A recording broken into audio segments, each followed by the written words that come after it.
ఉంటాయి. అలాగా పర్వత శిఖరాల మీదకి ఎక్కించి చూపించాడు మన ప్రభు. ఉన్నత స్థలములపై ఎక్కించి చూపించు ప్రభు, ఎన్నదగిన మహారక్షణ శిఖరము సుందరముందు సదా, ఆ సుందరముందు సదా. అలాగ ఉన్నత శిఖరాల మీదకి ఎక్కి తన యొక్క మనసులో ఏమైతే ఉందో అది తన భక్తులైనటువంటి వారికి ఆయన తెలియపరుస్తూ వచ్చాడు.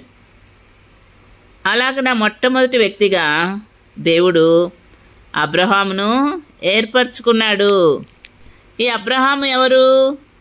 ఈ అబ్రహాము నమ్మకమైన మనసు గలవాడు. అపోస్తల కార్యములు 7వ అధ్యాయంలో ఆయన గురించి మనము ఏం చదువుతాము? స్టెఫెన్ భక్తుడు ఆయన గురించి ఏమన్నాడు అంటే, ఆయన నమ్మకమైన మనస్సు గలవాడు. నమ్మకమైన మనస్సు గలవాడు. కాబట్టి ఆ నమ్మకమైన మనస్సు కలిగినటువంటి అబ్రహామును దేవుడు ఎన్నుకున్నాడు. ఆయన జీవితకాలం అంతా కూడా దేవునికి ఎంతో నమ్మకంగా జీవిస్తూ వచ్చాడు. చూడండి ఆ వాక్యం ఎక్కడుంది అంటే,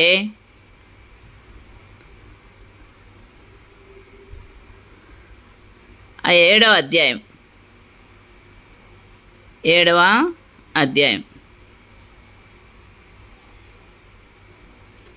వచనం. అందుకు స్టెఫను చెప్పినదేమనగా, సహోదరులారా, తండ్రులారా వినుడి. మన పితరుడైన అబ్రహాము హారాన్లో కాపురముండక మునుపు మెసొపొతేమియాలో ఉన్నప్పుడు మహిమగల దేవుడు అతనికి ప్రత్యక్షమై, నీవు నీ దేశమును నీ స్వజనమును విడిచి బయలుదేరి నేను నీకు చూపింపబో దేశమునకు రమ్మని అతనితో చెప్పెను. అప్పుడు అతడు కల్దీయుల దేశమును విడిచిపోయి హారాన్లో కాపురముండెను. అతని తండ్రి చనిపోయిన తర్వాత అక్కడ నుండి మీరిప్పుడు కాపురమున్న ఈ దేశమందు నివసించుటకై దేవుడు అతన్ని తీసుకొని వచ్చెను. ఆయన ఇందులో అతనికి పాదము పట్టినంత భూమినైనను స్వాస్థ్యముగా ఇయ్యక, చూసారా, అతనికి కుమారుడు లేనప్పుడు అతనికిని అతని తర్వాత అతని సంతానమునకును దీన్ని స్వాధీనపరుతునని అతనికి వాగ్దానం చేసెను. తను బ్రతికి ఉన్న దినాల్లో నీకు ఇది ఇస్తానని చెప్పలే. తన మరణ పర్యంతము తర్వాత అప్పుడు తనకు తన బిడ్డలకు ఇస్తానని చెప్పాడు. మరి తన సంతానానికి అటువంటి గొప్ప ఆశీర్వాదాలు రావడానికి కారణం ఎవరు? తండ్రి అబ్రహామే. కాబట్టి మన పిల్లలకు, మన తదనంతరం మన పిల్లలకు ఆ ఆశీర్వాదాలు ఎలా వస్తాయి? తల్లిదండ్రులుగా మనము దేవునికి లోబడి, దేవుని మాటకు లోబడి జీవించడం వలన అప్పుడే మన పిల్లలు కూడా ఆశీర్వాదకరంగా ఉంటారు. దేవుడు వాళ్ళను ఆశీర్వదిస్తాడు. కాబట్టి మనము భూమి మీద వాళ్లకు మరి ఎన్నెన్నో మరి ఆశీర్వాదకరంగా వారు ఉండాలనేసి వాళ్ళకి ఏదేదో మనము ఆస్తిపాస్తులు సంపాదించి పెడతాం తల్లిదండ్రులుగా. కానీ వాళ్లకు మనం ఇచ్చేది ఏంటంటే మన భక్తి జీవితం. మనం భక్తిగా ఉండాలా, దేవుని మార్గాల్లో నడుచుకోవాలా, దేవునికి నమ్మకస్తులుగా ఉండాలా, దేవుడు చెప్పింది చెప్పినట్టు మనము చేయాలా. కాబట్టి తర్వాత దేవుడు ఏం చేస్తాడు? మనల్ని బట్టి మన యొక్క పిల్లల్ని కూడా దీవిస్తాడు, వాళ్ళను కూడా ఆశీర్వదిస్తాడు, మనల్ని ఆయన జ్ఞాపకం చేసుకుంటాడు. మనకిచ్చిన వాగ్దానాలను జ్ఞాపకం చేసుకుని మన యొక్క తదనంతరము మన పిల్లల్ని అటు రీతిలో ఆశీర్వదిస్తాడు. అలాగన అబ్రహామును పర్వత శిఖరం మీదికి తీసుకెళ్ళాడు. ఆ యొక్క రక్షణలో ఉన్న ఔన్నత్యాన్ని తెలియపరచడానికి ఉన్నత స్థలముల మీదకి తీసుకెళ్ళి చూపిస్తాడు ఆయన. ఆ ఉన్నత స్థలం ఏంటి అంటే ఎత్తైన కొండపైన ఏకాంతముగా చేరి రూపాంతరానుభవము పొందా ప్రార్థించు ఓ ప్రియుడా, ప్రార్థించు ఓ ప్రియుడా. కాబట్టి ఎత్తైన కొండ అనుభవంలోనికి, ఉన్నత శిఖరాగ్ర అనుభవాల్లోనికి, ఆ యొక్క పర్వత శ్రేణి అనుభవాల్లోనికి మనం ఎలాగ ఎక్కగలము? మోరియా కొండ ఎక్కడుంది? అరారత్ కొండ ఎక్కడుంది? కర్మేలు కొండ ఎక్కడుంది? సినాయి పర్వతం ఎక్కడుంది? మరి ఆ కొండల మీదకి మనం ఎక్కగలమా? అవన్నీ కూడా మన యొక్క మోకాళ్ళ జీవితమే. ఆ మోకాళ్ళ మీద మనం మోరియా కొండ ఎక్కగలం. ఆ పర్వతాలన్నిటి మీద దేవుడు మనల్ని ఎక్కించి ఆ అనుభవాల్లోనికి మనల్ని తీసుకొస్తాడు. కాబట్టి ఈ మోకాళ్ళ జీవిత అనుభవం, ఈ ప్రార్థనా జీవిత అనుభవం మనం అందరము.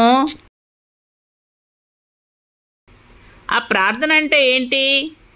దేవునితో మాట్లాడడమే. ఆ ప్రభుతో మాట్లాడాలా, ఆ ప్రభుతో ముచ్చటించాలా, ఆ ప్రభువుకి మన యొక్క విన్నపాలన్నీ తెలియపరచాలా, ఆ ప్రభువుకి మనం ఆయన్ని ఎంత ప్రేమిస్తున్నామో అనడానికి ఆ ప్రభుతో ఉన్న సన్నిహిత సాంగత్యం, ఆ సన్నిహితంగా ఉండేటటువంటి ఆ యొక్క ఫ్రెండ్లీగా ఉండేది చూపిస్తుంది అనమాట. ఇప్పుడు ఒక ఫ్రెండ్, నాకు ఇష్టమైన ఫ్రెండ్ అని అంటే ఆ ఫ్రెండ్ను కలవరిస్తుంటాం. ఆ ఫ్రెండ్ ఎప్పుడు వస్తాడా అని చూస్తుంటాం. ఆ ఫ్రెండ్ కోసము ఏదైనా నేను తినేది, నేను ధరించుకునేది, నా ఫ్రెండ్ కూడా తినాలా, వానికి కూడా ఇవ్వాలా అని ఫ్రెండ్స్ ఏం చేస్తారు? ఆశపడతారు. కాబట్టి తల్లిదండ్రుల కంటే కూడా మరి ఫ్రెండ్స్తో చాలా వాళ్ళ యొక్క వ్యక్తిగతమైన విషయాలు, వారి యొక్క రహస్య విషయాలు అన్నీ కూడా పంచుకుంటూ ఉంటారు. కాబట్టి అలాగా ప్రభుతో మనము ఆ యొక్క what a friend we have in Jesus, ప్రార్థన సుప్రార్థన, నీ ప్రభావమును నేను మరతునా, నా ప్రభువును ముఖాముఖిన్ నేను ఆ ప్రార్థనలో నేను చూస్తాను, ఆయనతో మాట్లాడతాను. నాకున్నటువంటి, నా హృదయంలో ఉన్నటువంటి భారాలేంటో, నా హృదయంలో ఉన్న దుఃఖం ఏంటో, నా హృదయం నాకున్నటువంటి సమస్యలేంటో అవి ఎవరు కూడా తీర్చలేరు. కాబట్టి అవన్నీ కూడా నా ప్రభువుకే నేను చెప్పుకుంటానని అలాగా మనము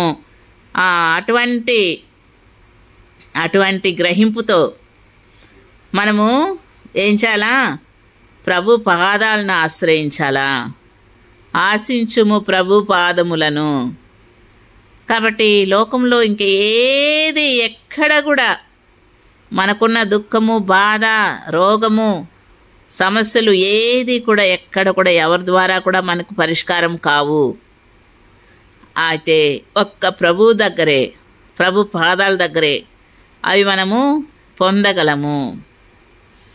పాదములే చాలును. కాబట్టి ఆయన పాదాలే చాలు. ఆయన పాదాల దగ్గర మనకు అన్నీ దొరుకుతాయి. అన్నీ, మరి సర్వ సంపదలు, బుద్ధి జ్ఞానములు, వివేచన, తెలివి అన్నీ ఆయన పాదాల దగ్గరే దొరుకుతాయి. కాబట్టి ఆయన సర్వశక్తి కలిగిన దేవుడు, ఆయనకు అసాధ్యమైంది ఏమీ లేదు అని మనము ఎరగాల. మన వ్యక్తిగతమైన జీవితంలో మనం ఎరగాల. మనము ఏం చేస్తాము? మనకు ఏదన్నా రోగం వస్తే ముందుగా ఏ ట్యాబ్లెట్ వేసుకుంటాము, ఏ హాస్పిటల్కి పోవాలనుకుంటాం. అది కాదు.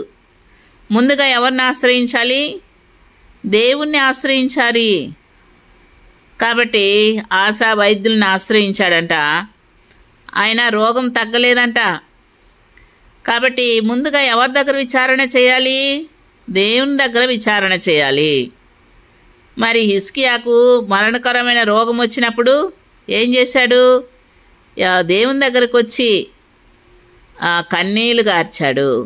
వెంటనే దేవుడు ఆయనకు ఏ వైద్యం చేయాలో అంజూరపు ముద్ద తీసుకొని ఆ యొక్క పుండు మీద పెట్టమన్నాడు. ఆయనకు ఆయుష్కాలాన్ని పెంచాడు. కాబట్టి దేవుడు తన ఉమ్మి వేసి కళ్ళ మీద బురద పూశాడు. మరి తన వస్త్రం ముట్టుకోగానే ఆ యొక్క రక్తస్రావం కలిగిన స్త్రీ బాగైపోయింది. నడుము వంగినటువంటి స్త్రీ 38 సంవత్సరాలుగా నడుమొంగిన స్త్రీ బాగైపోయింది. అలాగే ఎంతోమంది కుష్ఠరోగులు బాగైపోయారు, కుంటివారు, గుడ్డివారు అందరూ బాగైపోయారు. కాబట్టి దేవుడు అనుమతి లేకుండా, దేవుని చిత్తం లేకుండా మనము ఎవరి మీద కూడా ఆధారపడినా లాభం లేదు. కాబట్టి దేవుని చిత్తంలో మనం ఏం చేయాలా? దేవుని ముందుగా ఆ ప్రభు మీద అనుకోవాలా, ఆ ప్రభును ఆశ్రయించాలా, ఆ ప్రభువుకి మొరపెట్టాలా. ఆ తర్వాత దేవుడు మనల్ని సరైనటువంటి దారిలోకి, సరైనటువంటి స్థలానికి మనల్ని నడిపిస్తాడు. ఆయనే పరమ వైద్యుడుగా అక్కడుండి మనకి ఏ వైద్యం చేయాలా, ఏ మెడిసిన్ తీసుకోవాలో ఆయనే చూపిస్తాడు. అలాగే మనకు ఆర్థిక ఇబ్బందులు ఉన్నాయా? ఆ సమయంలో మనకు ఏది గుర్తొస్తుంది? మనకున్నటువంటి మరి జీతం మీదో, లేకుంటే మనకున్నటువంటి డబ్బు బ్యాలెన్స్, బ్యాంక్ బ్యాలెన్స్ మీదో, ఏమీ లేదే, నా బ్యాగ్లో ఏమీ లేదే, నా పర్సులో ఏమీ లేదే అని అనుకుంటాం. కానీ ఆ సమయంలో మనం ఏం చేయాలా? ప్రభు దగ్గరికి రావాలా. ప్రభా, నాకు ఈ ఆర్థిక సమస్యలు ఉన్నాయి, ఇలాగ పిల్లలకు ఇలాగ ఫీజులు ఉన్నాయి అని ప్రతిదీ ఆయన దగ్గర వచ్చి అడగాల. అలాగా హృదయంలో నెమ్మది లేదా? మరి బాధ, దుఃఖం ఉందా? మరి ఏం చేయాలా? ఎవరికో చెప్పుకునేది కాదు. ఎవరు తీర్చరు మన సమస్యలు, ఎవరు మనకు ఆదరించలేరు. అదంతా తీసుకొచ్చి దేవుని దగ్గర చెప్పాలా. మరి చెప్పుకోలేని బాధలు ఉన్నాయా? భార్యాభర్తల మధ్య మరి ఉన్నటువంటి ఆ యొక్క విషయాలు, మరి అది ఎవ్వరికి, తల్లిదండ్రులకు చెప్పుకోలేం, అత్తమామలకు చెప్పుకోలేం, మరి ఎవరికి చెప్పుకోలేం.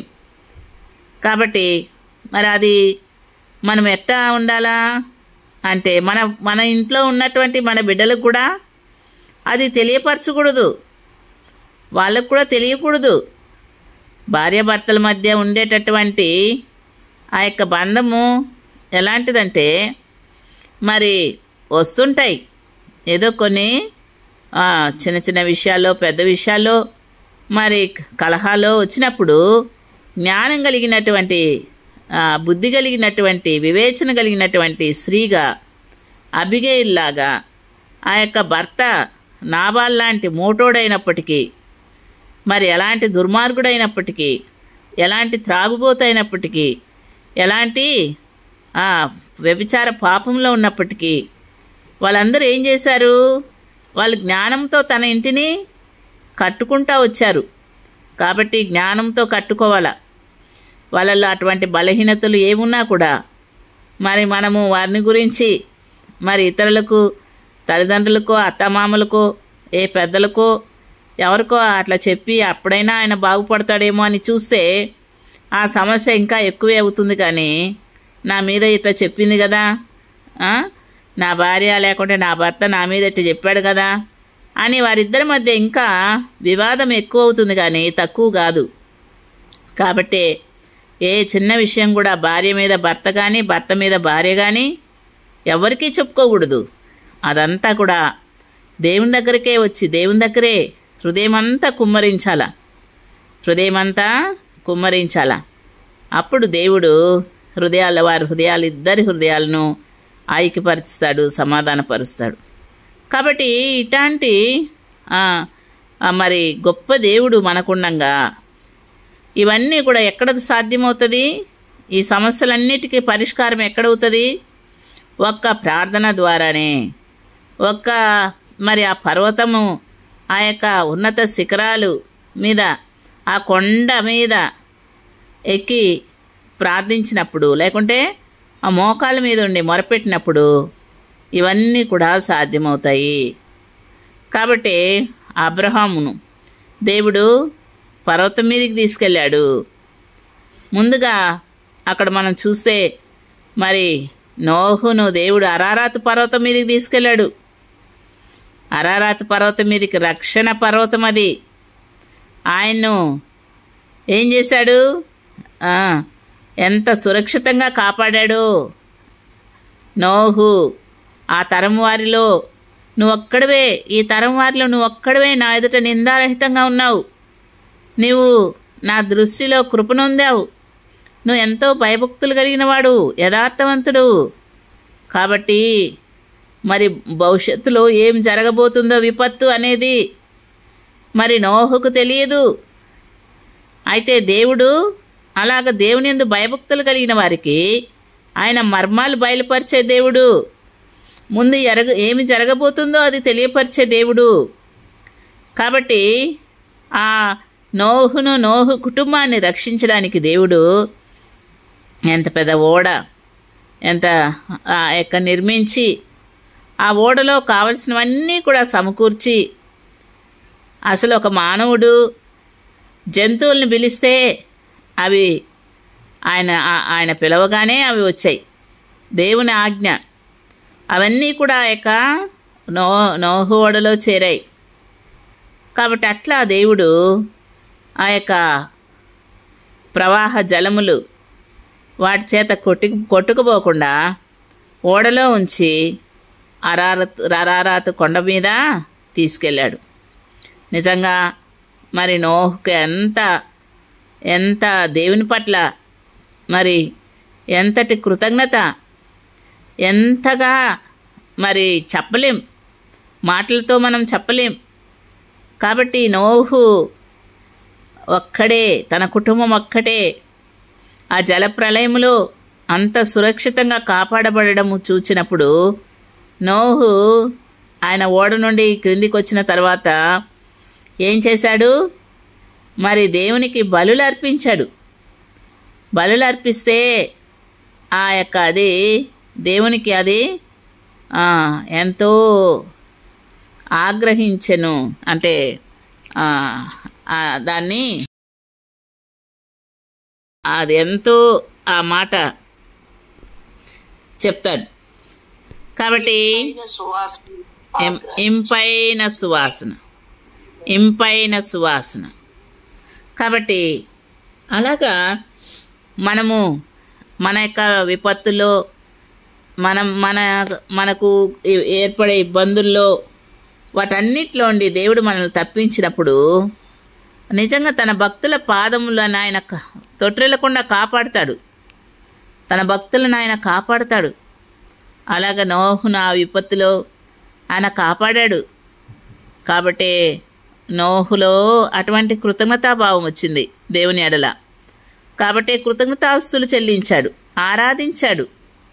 అది దేవుడు ఆ యొక్క ఇంపైన సువాసనగా ఆయన దాని గురించి ఆ బైబిల్లో రాయబడింది. అలాగా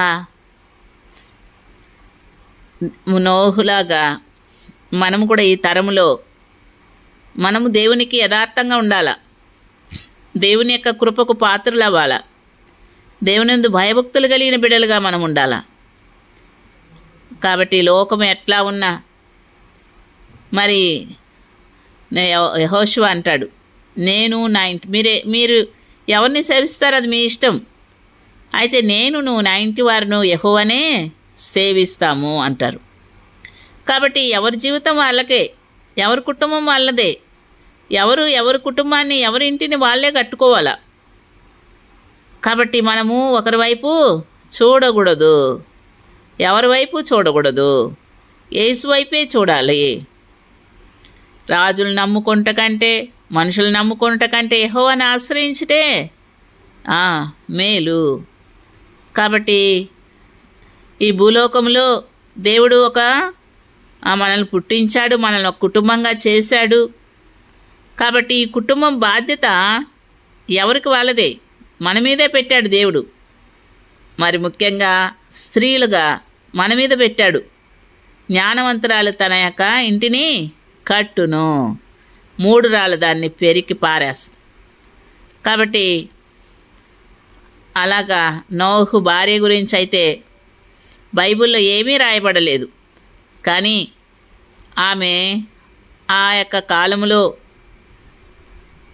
ఆ భర్తకు ఎంతగా లోబడి దేవుడు నోహుతో చెప్పినటువంటి ఆ మాటలు అవన్నీ ఆమె కూడా నమ్మి, ఆమె కూడా సహకరించి, ఏకీభవించి మరి ప్రతిరోజు ఆ ఓడ కట్టడానికి అవన్నీ కూడా చెట్లను నరికి అవి తీసుకొచ్చి అవన్నీ కూడా సిద్ధపరుస్తుంటే ఆ యొక్క నోహు భార్య తన కోడలను పెట్టుకొని వాళ్ళకు కావాల్సినవన్నీ కూడా మరి వంట అయినా ఇంట్లో పనులైనా ఏదైనా ఆమె చేయాల్సింది ఆమె చేయడం వలన, ఏకీభవించడం వలన, సహకరించడం వలన నోహు కూడా ఆ యొక్క ఓడను కట్టగలిగాడు.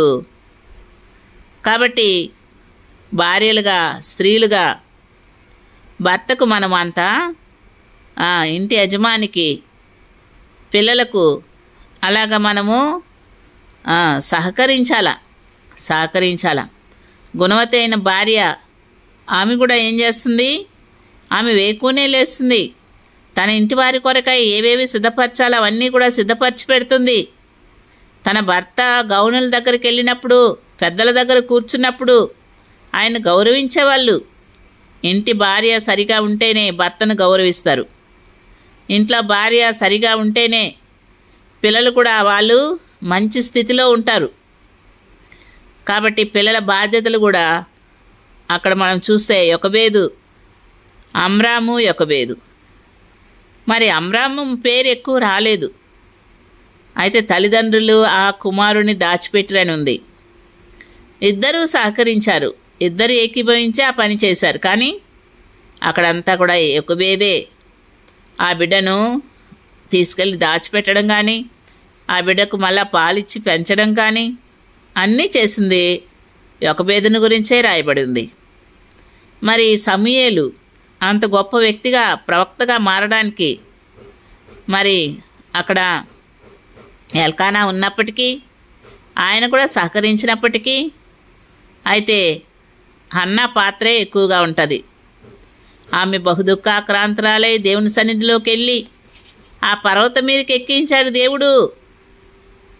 ఆ పర్వతం మీదకి ఎక్కించి కన్నీటితో చేసినటువంటి ఆ ప్రార్థన సమూయేలు లాంటి గొప్ప ప్రవక్తనిచ్చి నిజంగా ఆ ఇంటిని ఆమె కట్టింది, జ్ఞానంతో కట్టుకునింది.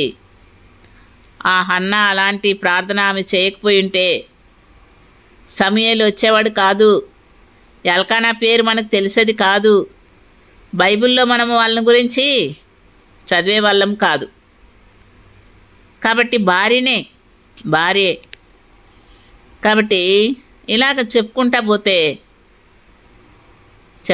పోతే ఎంతోమంది స్త్రీలు అలాగన తమ యొక్క కుటుంబాలు కట్టుకుంటూ వచ్చారు. కాబట్టి మన మీద ఉంది ఆ బాధ్యత, మన మీద పెట్టాడు దేవుడు బాధ్యత. మరి ఇక్కడ నోహు నుంచి మళ్ళీ అబ్రహాం దగ్గరకు వస్తే అబ్రహాం భార్య కూడా, ఆమె కూడా చాలా వినయ భయభక్తులు కలిగిన స్త్రీ. ఆయన ఊరు తెలియనటువంటి ఊరికి, తాను ఎరగని దేశానికి దేవుడు రమ్మన్నాడంటే ఆమె వెంటనే విధేయత చూపించి ఆయన వెంబడించింది. అలాగ మౌనంగా ఉండాల స్త్రీలు. ఏది కూడా మనము ఇది నీకు తెలుసా, మనం వెళ్తే ఏమవుతుంది, మళ్ళా మార్గమా, మరి ఆ ఊరు ఎక్కడో ఏంటో, ఇలాంటివన్నీ ఆర్గ్యూ చేయకూడదు. ఇంట్లో వాగ్వాదాలు పెట్టుకోకూడదు. మనము తెలిసినా కూడా మౌనంగా ఉండాలి. కాబట్టి ఆ ఇంటి యజమానులు ఒక్కొక్కరు మరి సాధువులుగా ఉంటారు, ఒక్కొక్కరు కోపిష్టులుగా ఉంటారు, ఒక్కొక్కరు వాళ్ళ పనే వాళ్ళదే నెగ్గాలనుకుంటారు. ఇలా రకరకాల వాళ్ళు ఉంటారు. కానీ ఏదేమైనప్పటికీ ఒక స్త్రీగా అబిగైల్లాగా సుబుద్ధి కలిగి మౌనంగా ఉండాలి. మౌనంగా ఉండాలి, ఏం మాట్లాడకూడదు. మరి సారా కూడా ఆమె తన యజమానుని భర్తను యజమాని అని పిలిచి ఆయనకు లోబడుతూ వచ్చిందంట. మనం పేతురులో మనము ఆ విషయం చదువుతాం. కాబట్టి అలాగా సారాలాగా ఉండాల. ఆ ఒక్క విషయంలోనే కానీ తొందరపడి హాగరునిచ్చింది. ఆ ఒక్క విషయంలో తర్వాత ఆమె జగడుగొండిగా అయింది.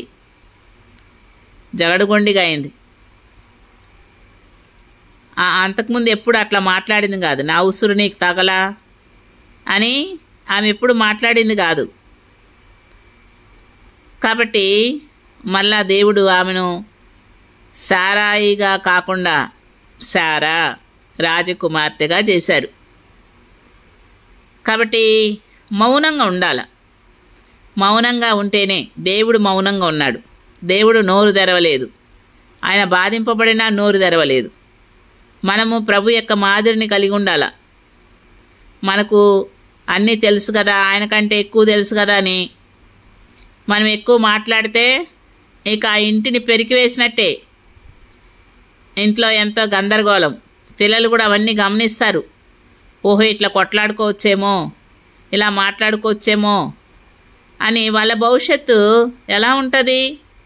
మా అమ్మ మా నాన్నోళ్ళు కొట్లాడుకునేవాళ్ళు, మా అమ్మ మా నాన్నోళ్ళు ఆర్గ్యూ చేసుకునేవాళ్ళు అని అవే ఆలోచనలు ఉంటాయి వాళ్ళకు. చదువు మీద ఉండదు, చదువుకోలేరు వాళ్ళు. చదువు మీద మనసు ఉండేది కాదు, ఉండదు. కాబట్టి నేను ఆ విషయంలో చాలా డిస్టర్బ్ అయ్యా. కాబట్టి నేను అనుభవపూర్వకంగా చెప్పగలను. తల్లిదండ్రులు సమాధానంగా వాళ్ళ ఐక్యంగా ప్రేమతో ఉంటేనే పిల్లలకు కూడా సంతోషము, సమాధానము, చదువు మీద మనసు పెట్టి చదువుకుంటారు. వాళ్ళ భవిష్యత్తు కూడా బాగుంటుంది. తల్లిదండ్రులు కొట్లాడుకుంటా అట్లా ఉంటే పిల్లల మనసంతా కలవరమైపోతుంది. వాళ్ళు చదువు బుక్స్ పెట్టుకుంటే, దగ్గర పెట్టుకుంటే ఇక అదే గుర్తులు వస్తుంటాయి. కాబట్టి చదవలేరు. వాళ్ళు ముందు జీవితం వాళ్ళకు చాలా వాళ్ళ ఫ్యూచర్ దెబ్బతింటుంది. కాబట్టి మనం చాలా జాగ్రత్తగా ఉండాలి. వాళ్ళ ఎదుట అసలు ఏం మాట్లాడకూడదు. ఎవరి దగ్గర ఆయన ఎదుట మాట్లాడకూడదు. మనం గోడను చూడాలి. గోడ ఎంత మౌనంగా ఉంటుంది, దాని మీద ఎంత రాసినా, దాన్ని బాల్ తీసుకొని కొట్టినా, రాయి తీసుకొని కొట్టినా గోడ ఏమీ మాట్లాడదు. మరి ఫలించే చెట్టు, ఫలాలనిచ్చే చెట్టు, దాన్ని రాయి తీసుకొని కొడతారు, ఆ ఫలము రాలుతుంది. కానీ కింద మళ్ళా కొమ్మలు పట్టుకొని లాగుతారు ఆ యొక్క పండును కోయడానికి. అదేమన్నా కొడతాదా? అంత పెద్ద పెద్ద కర్రలు ఉన్నాయి కదా, దాంట్లో కొడతాదా? ఏమైనా హాని చేస్తుందా? కాయలు కోసుకునే వారికి ఏమైనా హాని చేస్తుందా? నా పండ్లన్నీ కోసుకెళ్ళిపోతున్నారనేసి ఏమన్నా?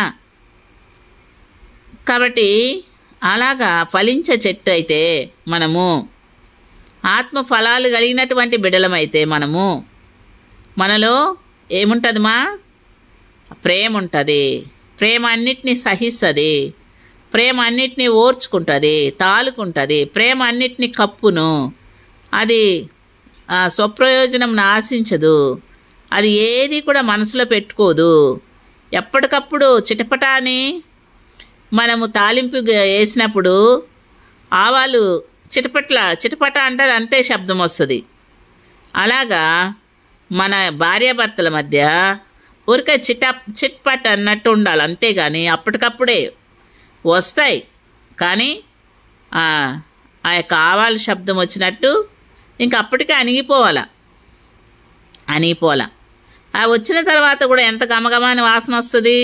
ఆవాల గింజలో అది బాగా ఏగిన తర్వాత చిటపట్టలాడి ఆ తర్వాత అలాగా మరి ఒక్కొక్కసారి అలాగొచ్చినా కూడా మళ్ళీ వెంటనే క్షమించుకొని అది ఇద్దరి మధ్య ఉండాలి, ఎవరికి తెలియకూడదు. మళ్ళా మనము మళ్ళా సంతోషంగా ఉండే సమయంలో ఇద్దరు కలిసిపోతుంటే అప్పుడు చూసిన వాళ్ళు ఏమనుకుంటారు, అబ్బో మరి ఇంతవరకు కొట్లాడుకుంటున్నారు, ఒకటే ఆర్గ్యూ చేసుకుంటున్నారు, ఇప్పుడేం చూడబ్బా భలే కలిసిపోతున్నారు అని అంటారు కదా, ఎగతాళిగా మాట్లాడతారు కదా. కాబట్టి భార్యాభర్తల బంధము ఆ దేవుడు చేశాడు కాబట్టి అది అప్పటితో పోదు. మనం జీవించినంతకాలం అది మనం ప్రమాణం చేస్తాం కదా దేవుని సన్నిధిలో. మన జీవితకాలం అంతా కూడా మరి ఆ భర్తకు లోబడి ఉండాలా, భార్యని ప్రేమించాలా అని అట ప్రమాణాలు చేస్తున్నాం కదా. అప్పటికప్పుడే తెగతెంపులు చేసుకోవడం అనేది కుదురుతుందా? కాదు. కాబట్టి అలాగా జ్ఞానంతో మరి భార్యగా స్త్రీగా మనం ఇంటిని కట్టుకోవాలా. అలాగే ఇవన్నీ కూడా పర్వత శిఖరాలు ఎక్కి ఆ యొక్క ప్రార్థన మోకాళ్ళ మీదకి వచ్చి మనము అప్పుడు దేవుడు ఇవన్నీ కూడా ఎంత సుందరమైనదో, ఉన్నత శిఖరములపై ఎక్కించి చూపించు ప్రభు. అలాగా అంత సుందరమైనటువంటి ఆ మనోహరమైనటువంటి అస్సలు నిజంగా పరలోకం అనేది ఆ పరలోకానికి పోయినప్పుడే కాదు, ఈ భూలోకంలోనే మన కుటుంబంలోనే ఆ పరలోకపు వాతావరణం ఉండాలి. మన ఇంట్లోనే ఆ పరలోకపు వాతావరణం ఉండాలి. కాబట్టి ఆ విధంగా మనము ఇంట్లో ఒకవేళ వాళ్ళల్లో బలహీనతలు ఉన్నా కూడా ప్రార్థనే చేయాలి. అబ్రహాం చూడమ్మా, మరి సారా అంతగా ఆమె మాట్లాడుతున్నప్పటికీ అబ్రహాము మాట్లాడినట్టు ఎక్కడ మనం చూడం, మౌనంగా ఉన్నాడు. యోబు వాళ్ళ భార్య అత్త మాట్లాడుతున్నా కూడా యోబు మౌనంగా ఉన్నాడు. నువ్వు అలా మాట్లాడొద్దమ్మా, నువ్వు అట్లా మాట్లాడతావేంటి అనలేదు. మూర్ఖురాలు మాట్లాడతారు అట్లాగా, మూర్ఖురాలు మాట్లాడినట్టు మాట్లాడుతున్నావేంటి అంటున్నాడు. ఆమెను మూర్ఖురాలు అనట్లే. చూసావా ఆమెకు నొప్పి తగలకుండా ఎంత బాగా చెప్పిస్తున్నాడు. కాబట్టి ఆ విధంగా మనము మాట్లాడకూడదు. మాట్లాడితే మనం కూడా మూర్ఖురాళ్ళు అవుతాం, మనం కూడా జగడగుండె అయిపోతాం, మనం కూడా కలహప్రియులు అయిపోతాం, మనము కూడా మరి సారాయి పేరు జగడగొండి అని. కాబట్టి మరి ఇవన్నీ ఎలా పోతుంది? మరి అన్న కూడా అంతే, ఇంట్లో ఒకటే ఏడుపు. ఇక భర్త ఇంటికి వస్తే చాలు ఏడుస్తానే కూర్చునేది. మరి తినకుండా అలాగా పస్తుండేది. ఎందుకమ్మా, నేను 10 మంది కుమారుల కంటే నీకు ఎక్కువైన వాడిని కాదా అని ఆ యొక్క ఎల్కానా చెప్తుంటే కూడా ఆ మాటలు ఏది రుచించేది కాదు. కాబట్టి అట్టంటామే ఆ యొక్క పర్వతం మీదకి వచ్చినప్పుడు, ఆ యొక్క ప్రార్థన కొండ మీదకి, ఆ యొక్క దేవుని ఇంట్లోకి, పర్వతము దేవుని ఇల్లని కూడా మనం చెప్పుకోవచ్చు. కాబట్టి దేవుని మందిరంలోనికి వచ్చినప్పుడు ఆమె బహుదుఃఖాక్రాంతురాలై దేవుని సన్నిధిలో ప్రార్థించినప్పుడు నిజంగా ఆమెకున్న ఎంతో కాలంగా ఉన్న సమస్య ఒక్క రోజులోనే తీర్చబడింది. కాబట్టి మరి అక్కడ చూస్తే ఆ యొక్క పెనిన్నా మరి మాట్లాడే సూటిపోటి మాటలకు ఎంతో ఇన్ని రోజులు దుఃఖం ఇక ఎంతో కృషించిపోయింది మనిషి. కానీ ఇప్పుడు ఆ యొక్క ప్రార్థన కొండ మీదకి వచ్చినప్పుడు, పర్వతం మీదకి వచ్చినప్పుడు ఆమె సమస్య అంతా పరిష్కరించబడింది. దేవుని మనసులో ఏముందో చెప్పాడు దేవుడు.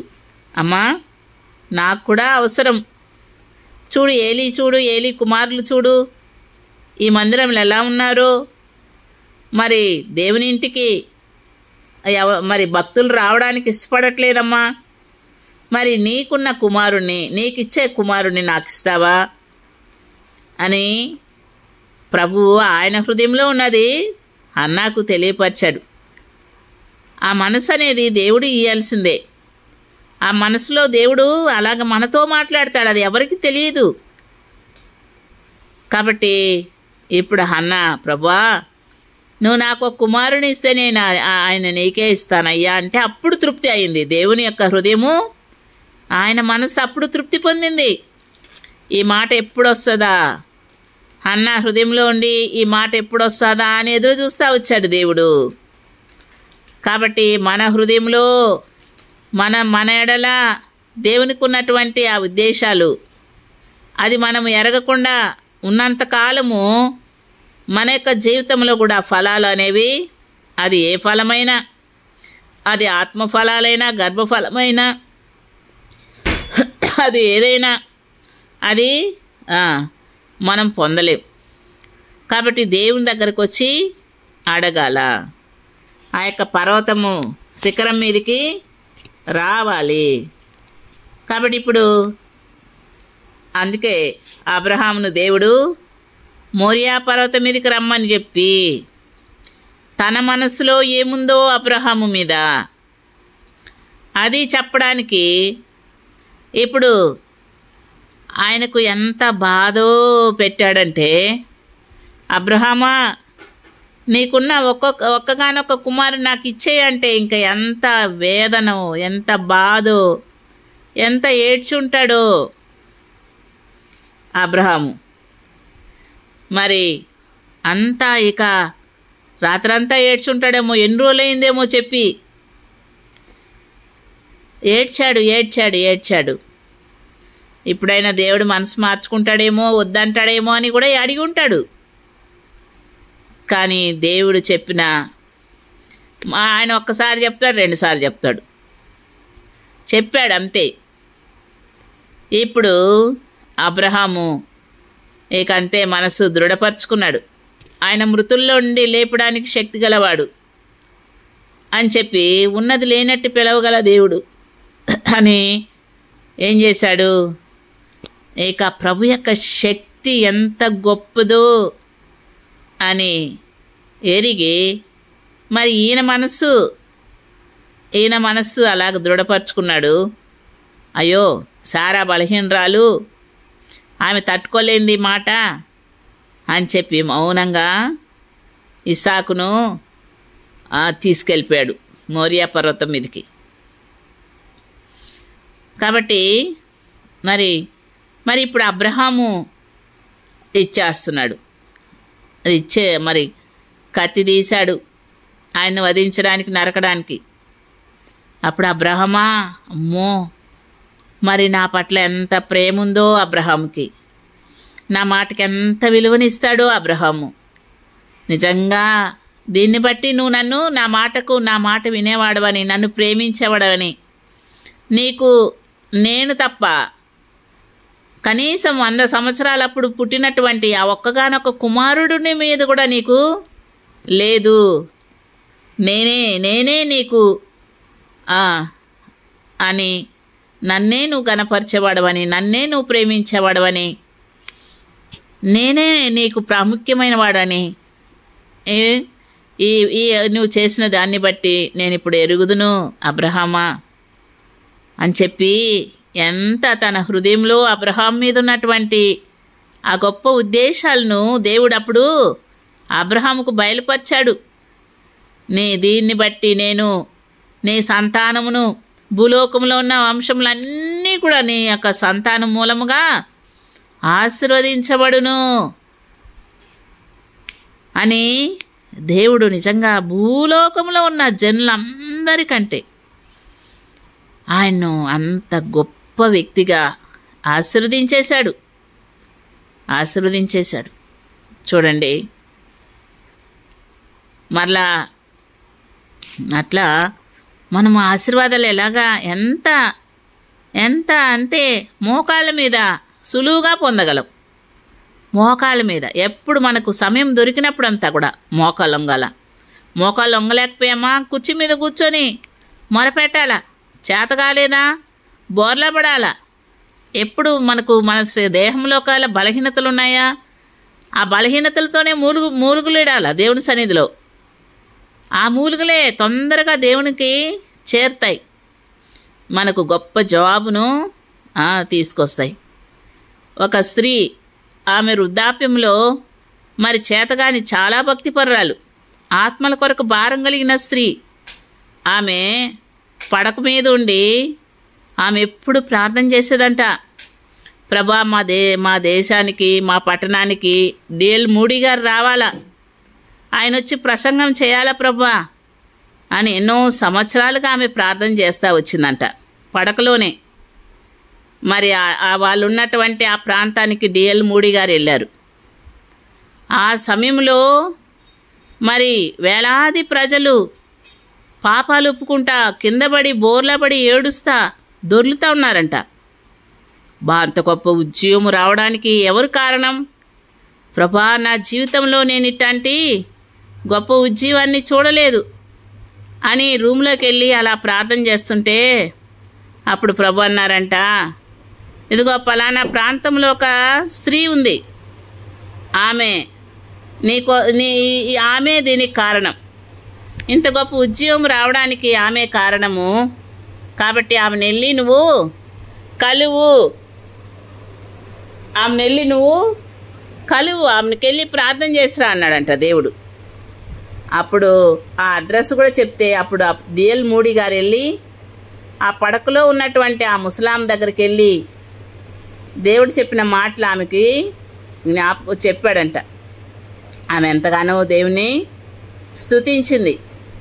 కాబట్టి అలాగా మనం ప్రార్థన ఈ యొక్క శిఖరాగ్ర అనుభవాలు గుండా మనము వెళ్ళి అలాంటి గొప్ప కార్యాలు, మరి ఆత్మలు రక్షణ పొందడం, సంఘాలు ఆత్మీయంగా కట్టబడడం, మరి సుమయోను హన్నాలు ఆ యొక్క దేవుని యొక్క ఆలయాన్ని విడవక ఉపవాస ప్రార్థనలతో వారు గడపడం వలన ఆ యొక్క ప్రార్థనా కొండ అనుభవంలోనికి వారు అక్కడుండి చేసిన ప్రార్థనలు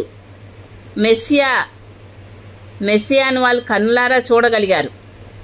ఆ ప్రభు శిశువుగా ఉన్నప్పుడు దేవాలయాన్ని తీసుకొచ్చినప్పుడు సుమయోను అలా ప్రార్థించాడు, నేను రక్షణను కన్నులారా చూస్తున్నానన్నాడు. మరి హన్నా వచ్చిన వారందరికీ ఆ విమోచకుని గురించి చెప్తా ఉన్నిందంట, మాట్లాడుతూ ఉన్నిందంట. ఇలాగమ్మా. కాబట్టి మనము ఈ యొక్క ఆ ప్రార్థన కొండ అనుభవంలోనికి ఆ పర్వత శిఖరాల మీదకి ఎక్కి చూడాలి అంటే మన పితరులు మరి నోహు, అబ్రహాము, మోషే, యాకోబు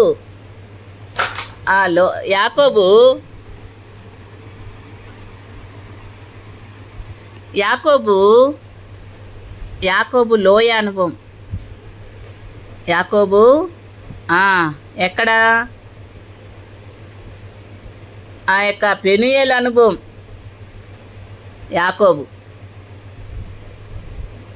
యాకోబుకి అక్కడ ఆయన ఏం చేశాడు, ఇశ్రాయేలుగా మార్చాడు. అది కూడా ప్రార్థన యొక్క ఒక విధంగా చెప్పాలంటే అది ఆయనకు నేర్పించిన విధానం వేరు. అట్లాగా కర్మేలు కొండ అనుభవం. అలాగా యేసు ప్రభువారు ఆ యొక్క శిష్యులను తన వెంట పెట్టుకొని రూపాంతర కొండ మీదకి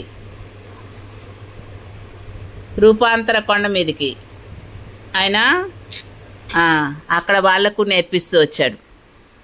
కాబట్టి ఇలాగన మనం కూడా ప్రభు పిల్లలుగా ఇవి మన అనుభవంగా ఉండాలి. మనం కూడా అలాగా ప్రార్థించాల. ఎప్పుడు మెలకు వస్తే చాలు లేచి మోకాలు వంగాల. ఎప్పుడు మెలకు వస్తే చాలు ప్రభు లేపుతున్నాడు మనల్ని. ఎందుకు నిద్ర పట్టట్లేదు?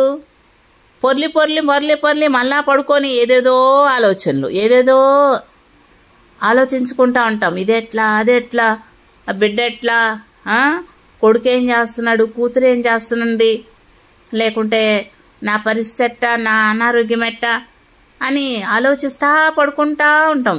అట్లాగే పడుకొని టైం అంతా వేస్ట్ చేసేస్తాం. ఇక తర్వాత ఎప్పుడూ నిద్ర పడుతుంది. ఇక అంతే, ఆ దినమంతా మనము ప్రభు యొక్క శక్తిని పొందలేము. ప్రభు దగ్గర మన యొక్క ప్రార్థనలు, విజ్ఞాపనలు చేర్చబడవు. కాబట్టి ఆత్మీయ జీవితంలో ఓడిపోతూ ఉంటాం.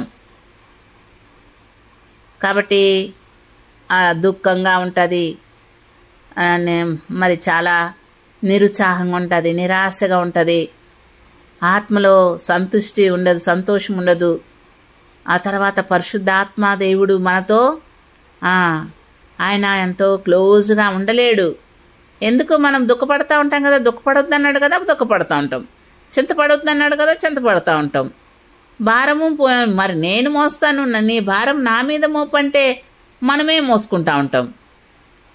మరి దేవునికి మన ఎందుకు సంతోషం ఉంటుందా? నా బిడ్డ నా మాట ప్రకారం వింటుంది, నేను చెప్పినట్టు చేస్తుంది, అబ్బా నాకు ఎంత ప్రియమైన బిడ్డ, అబ్బా నాకు ప్రీతికరమైన సేవ చేస్తుంది నా బిడ్డ అని ఆయన మన ఎందుకు సంతోషించగలడా? సంతోషించలేడు. ఆయన పరిశుద్ధాత్మను దుఃఖపెడతాం. కాబట్టి మనము ఎప్పుడు కూడా మన మనస్సు ఆయన మీద ఆనుకోవాలా. ఎవని మనస్సు ఆయన మీద ఆనుకుంటుందో, మరి అరణ్య మార్గంలో తన ప్రియుడి మీద ఆనుకొని వచ్చే ఆ యొక్క స్త్రీలాగా మనం ఆయన మీద ఆనుకోవడమే ఆ పర్వతము శిఖరాల అనుభవాల్లో గుండా వెళ్తున్నట్టు నేర్పిస్తాడు, ఎన్నో నేర్పిస్తాడు. ఆర్తిగా మనం కూడా ఉండేటట్టు ప్రభు మనల్ని సిద్ధపరచునుగాక. ఈ పర్వతాల గురించే మనము కొన్ని రోజులు నేర్చుకుందాము. మోషేని గురించి రోజు మాట్లాడుకుందాం అనుకున్నాం. దేవుడు ఇలాగ నడిపించాడు. ప్రార్థన చేసుకుందామా. నేను చిన్న ప్రార్థన చేస్తాను, మీరు మళ్ళా ఉన్నవాళ్ళు ఒక్క నిమిషమైనా ప్రార్థన చేసి వెళ్తే బాగుంటుంది. ప్రేంగల తండ్రి, పరిశుద్ధుడగు దేవా, ఏ ఉదయకాల సమయంలో మా ప్రియమైన తండ్రి మాకు నేర్పించినటువంటి నీ దివ్యమైన నీ మాటల కొరకే నీకెంత వందనాలు, స్తోత్రాలయ్యా.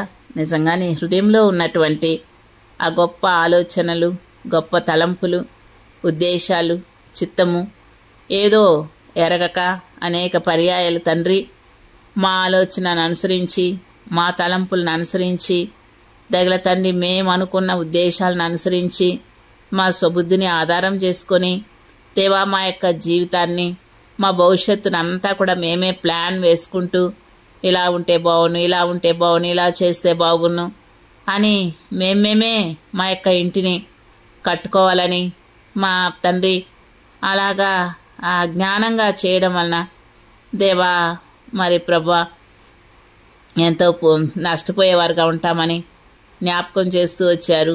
దయల తండ్రి ఆ ఎత్తైన కొండపైన ఏకాంతముగా చేరి ఆ రూపాంతర అనుభవంలోనికి దేవా మమ్మల్ని తీసుకురండి ప్రభా.